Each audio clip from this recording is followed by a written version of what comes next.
This is the ARC Intelligent Drive Pod, a Brompton Electric conversion kit. The price combined with a new Brompton actually costs more than the official electric Brompton bike. And today I'm going to show you why. Here are two polls taken from two Facebook groups. On the left is from Swytch, asking why did you convert your bike to an e-bike? And on the right was from the Brompton Electric Owners Group, asking why did you go from a standard Brompton to an electric Brompton? The top two reasons for both groups are actually quite similar. One is a very concrete answer to overcome hills, and the other is the motivation, the underlying why you decided to go electric. As we get older, cycling becomes more challenging. Hence, the top obstacle to their enjoyment are hills. And in the electric Brompton group, the thing that would cause them to sweat most with the standard Brompton are hills. All three bikes can overcome hills quite easily. So the value actually comes from the features that it provides, some of it which are game-changing. I'll try to go through each feature as detailed as possible. Feel free to use the index in the description to jump to your favorite feature. On the subject of overcoming hills, ARC combined the torque sensor as well as an automatic slope detector that allows you to pretty much cruise up a hill with obstacles in the way without you having to touch any of the controls. This is an obstacle on an incline. On the Swytch kit, I might need to manually dial the power down and then dial it back up after the obstacle. Torque sensor can detect less pressure on the pedal, so it slows the motor down. As I add pressure on the pedal, it will power up. You can also turn on the incline detector, also known as auto mode, to give you an extra boost on an incline. The design and build quality gives me the confidence to hop on a curve and hop off the curve. This is a screen capture of the application, recording the motor speed and whether it's assisting the motor or not. I'm riding on a flat road, changing gears from 1 through 6. And you already see that it's assisting at 16.9 miles an hour. The UK Highway Code allows for a tolerance of 10% above 15.5 miles an hour. So that's 17 miles an hour. The highest assisted speed I witnessed was 16.9 miles an hour. What's really incredible and unique is that as I'm cycling above 15.5 miles an hour, I'm riding at 19 miles an hour quite comfortably. This is because the kit is slowly drawing down the motor assistance, and this drawdown would last for a few good seconds rather than cutting it off immediately. Most electrical bikes cut off the motor at 15.5 miles an hour, and you end up having to use your legs for all of the 15 miles an hour and above, and it is tiring because you're cycling with 4 kilos of extra dead weight, 2 of which are attached to your front wheel. Throttles are great for launching yourself ahead of traffic, and this is a very clever alternative to not having one. You engage the launch by holding both brakes. You'll get maximum assistance even when you pedal lightly. To cancel the launch mode, you simply release one of the brakes before launch, or you stop pedaling during launch. I was able to manage 39 miles with the Intelligent Drive Pod on max assistance. This is higher than the official electric Brompton, which I got 25 miles on max assistance.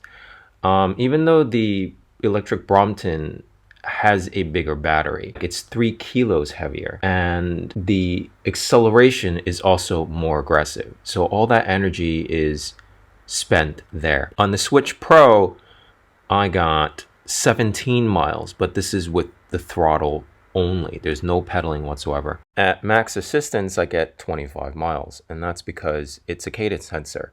You can pedal at the lowest gear with very little pressure, and the motor will aim for top speed. The acceleration is also more aggressive than the ARC kit, but on the Swytch you could change the current level and the assistant level to reduce the acceleration and gain longer distances. The 6 amp ARC kit weighs 4 kilos exactly. This is approximately the same weight as the Swytch Pro kit.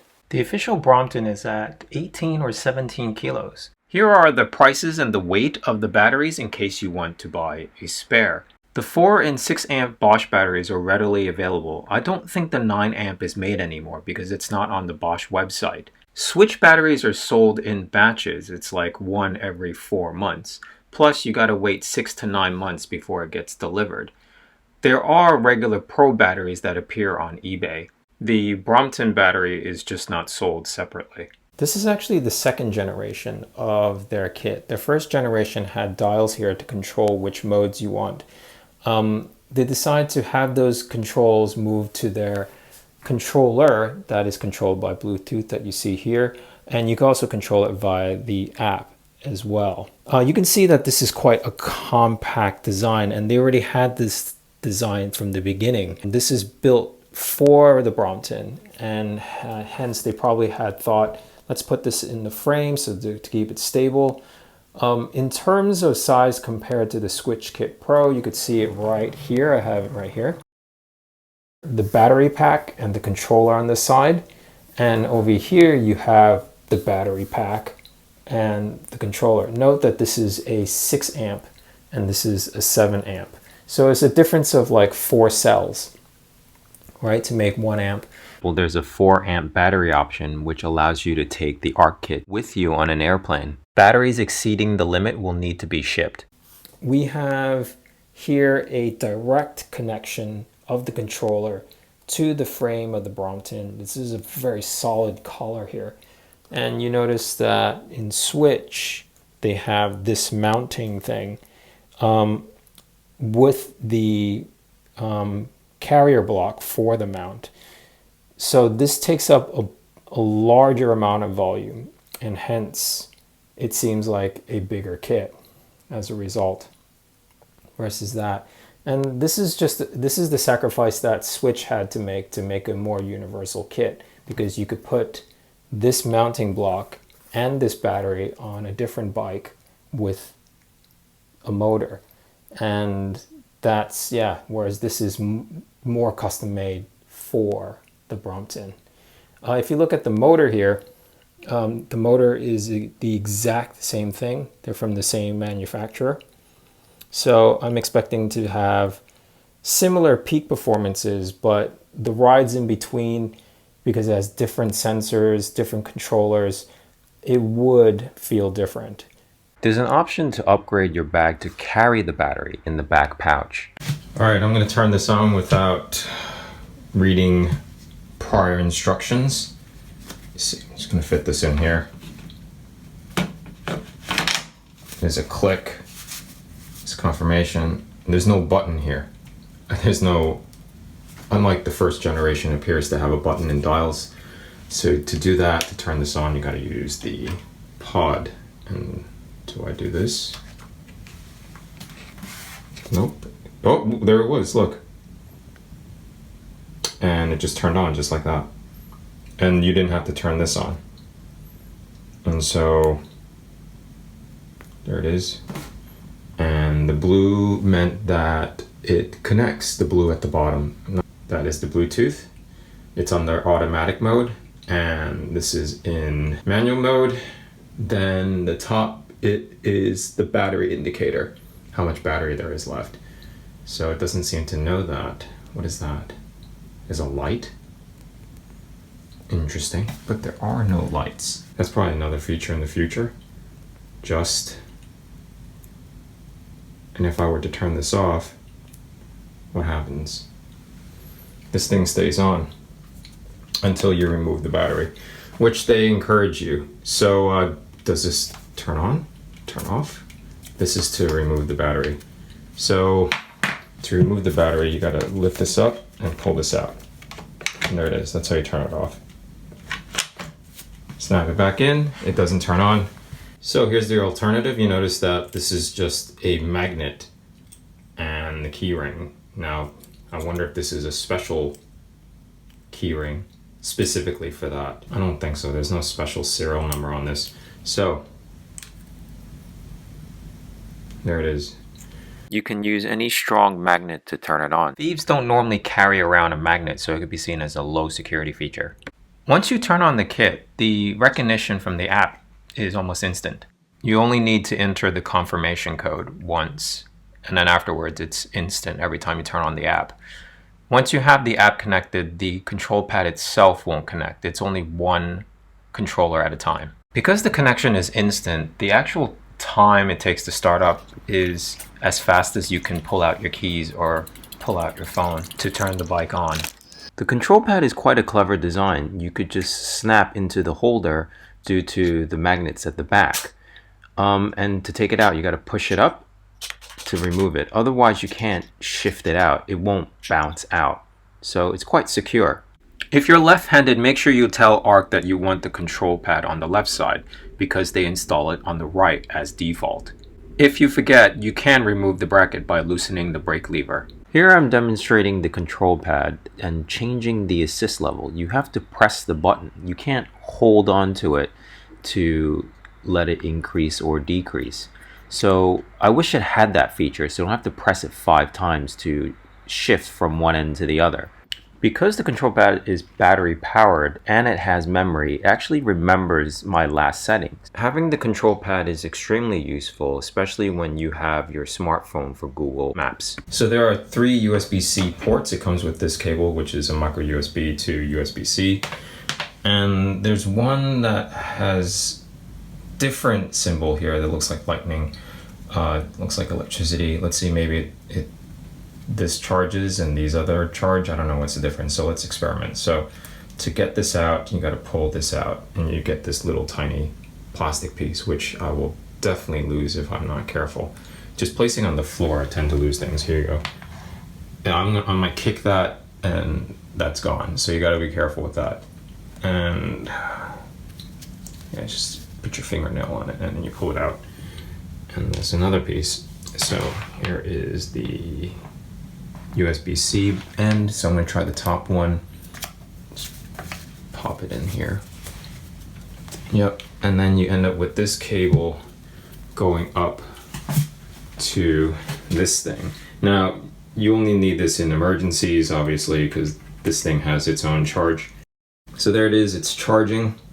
So the battery indicator is for this pod itself, not the battery necessarily of that. That has its own, actually this indicates the battery power. This shows green, amber, red, the 3 levels, which matches the 3 levels on the Bosch battery. You're halfway through the review. Thank you so much for supporting this channel. Please like and subscribe. The fold starts out the same until you reach to the stems hinge clamp. This one. That's because the original hinge clamp would hit the battery holder. I found the diameter a bit too small for my liking because you saw I had to twist it with all my fingers. And I needed all my fingers to ensure I have enough grip strength to turn it, especially when I lock it in really tight. Apart from that, the fold experience is just like a normal Brompton without the electric conversion kit. Removing the battery with one hand requires a bit of skill. So you put your thumb in, there's this little notch here, and then you gotta take one of the fingers here to lift this up to pull this out. So here we go. It has 2 clips. Not 2 clips, it has a clip, but it has 2 slots. So I did it once and I can't pull it out anymore, so it's extremely secure. And then the second one. So you see there's 2 notches here. And it has to, you see where this thing goes in and out? Right? It slides into this and then this. So if you hit a bump, it won't pop out. It might just pop out once and then it'll go to the second backup. And you just have to push it back down again. Not that it's ever popped before, but it has that extra safety. Another thing that needs practicing is aligning the battery to this thing. This neoprene might get in the way, at least it obstructs the vision of it. You can't really see it. You gotta practice a bit. Slide it, feel it, and then you get it in. Here we go. All right, I kind of mastered that. The kit supplies a fast 4 amp charger, and the reason why it's so big is because it has a fan and you could hear it. It is to ensure the long life of the battery by blowing out all the heat. You don't have to have this one. You could have the 2 amp version, which is half the speed at charging, but it is a lot smaller and you could carry it with you.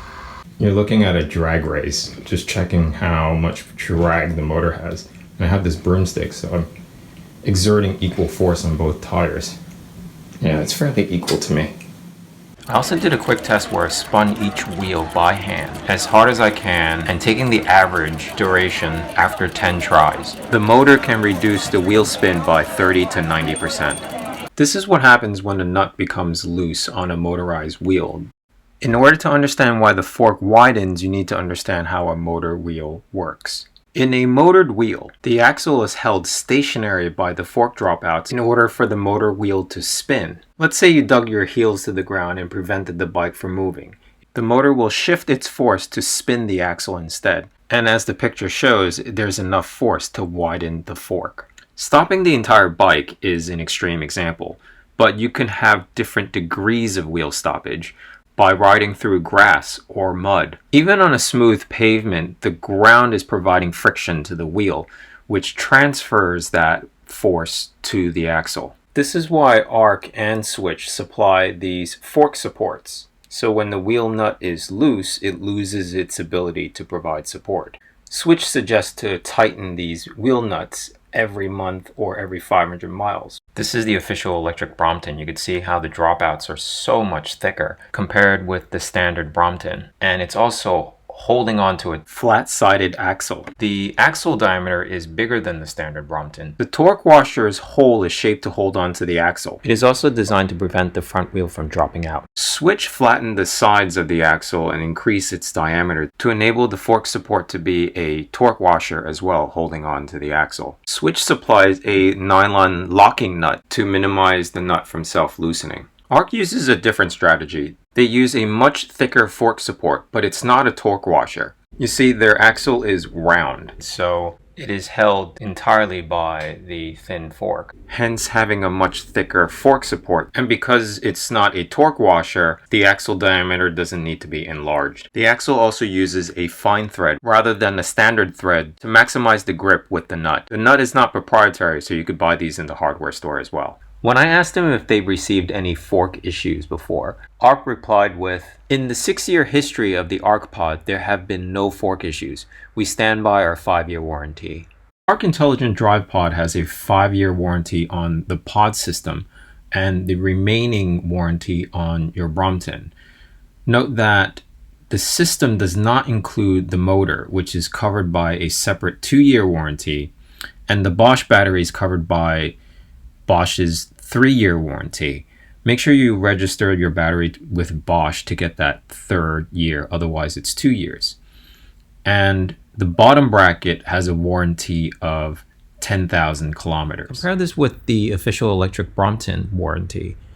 It says 7 years, but if you look at the fine print below, it says electrical parts are 2 years. So basically you have a 2-year warranty on an electrical bike. If you go to Swytch, it is simply just 1-year standard warranty.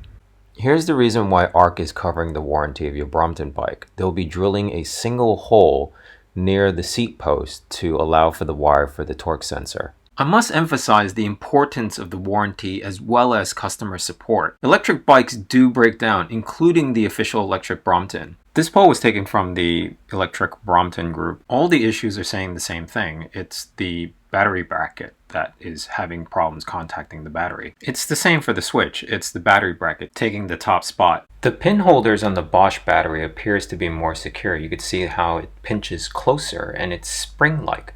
The Swytch also has a similar design, but it's a wider gap. The Brompton battery uses a reverse design where the pins are springy and the battery at the top are pits where the pin sits. For each pin, it appears to have a single contact point located at the tip of the pin to touch the pit, whereas the clips here can slide up and down on the pin and still remain in full contact. The ARC kit uses a Bosch battery, which is designed for heavy vibration, so it's very unlikely that it will have these bracket issues.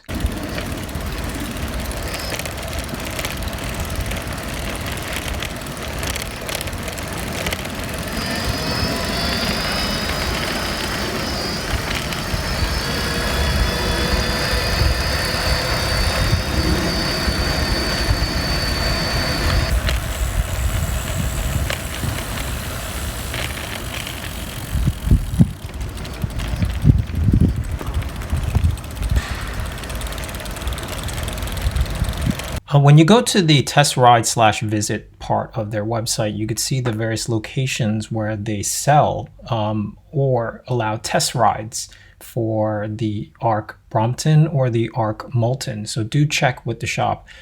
This is their main London office where you could buy and drop off your Brompton for conversion. The other confirmed sites where you could drop off is all the Belarusian shops across London. This is a recording of my ride with a standard Brompton. Basically is the Swytch kit that you saw with the battery and the motor switched out with an ordinary wheel. And take a note of the time. This took nearly an hour and this was nearly 9 miles an hour. Ignore the calories because once you add a motor, it doesn't really quite count.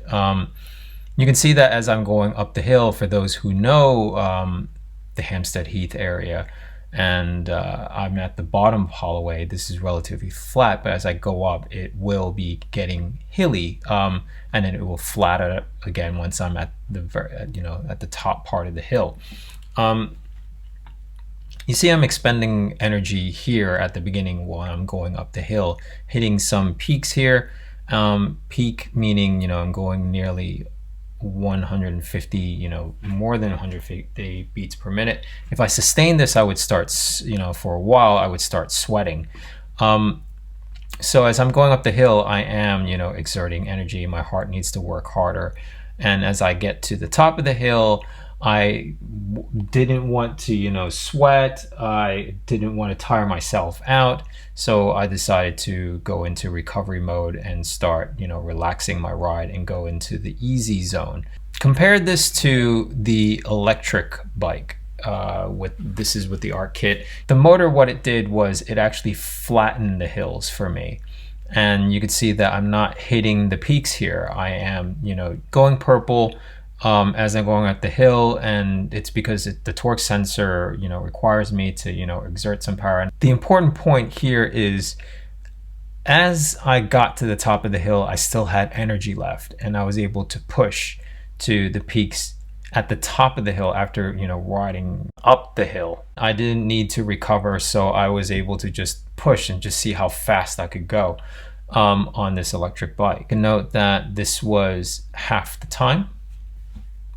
And this was going at nearly 13 miles an hour. If I compare the standard Brompton with electric Brompton on a flat area of London, the stats would definitely be closer. And if I compared, let's say, a super light Brompton to a Brompton Electric, the gaps would close even further. Now, if you were to give me a road bike at the same pricing level as the electric Brompton, like let's say if I bought a $3,000 road bike, I could probably get a bike that's a lot lighter. I would definitely be faster than the electric Brompton.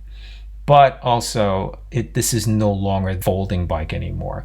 The bottleneck, of having a full-size bike is actually the amount of space you have in where you live. But I want to illustrate the point that if you're willing to spend $3,000 on a new bike, you have more options.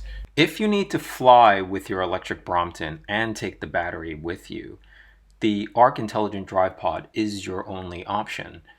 If you have a nickel-plated super light titanium Brompton and you want to electrify it, this is probably the best option because you'll end up with the fastest, the longest warranty, and one of the lightest electrified Brompton. The only consumable is the battery itself, and you can buy the Bosch battery in any big box hardware store. I haven't mentioned the slope detector or the extra control pod, and I feel at this point it's already worth more than the electric Brompton. The Swytch kit still holds the title as being the most budget friendly. Adding a throttle will give you a similar experience as the slope detector as well as the launch feature. Swytch requires up to 9 months wait after ordering, and you have to install it yourself. There's a separate review for the Swytch kit. I hope this will help with your buying decision. I definitely recommend go testing it yourself, and they are available for you to test. Thank you so much for supporting this channel. Please like and subscribe if you'd like to see more electric bike reviews.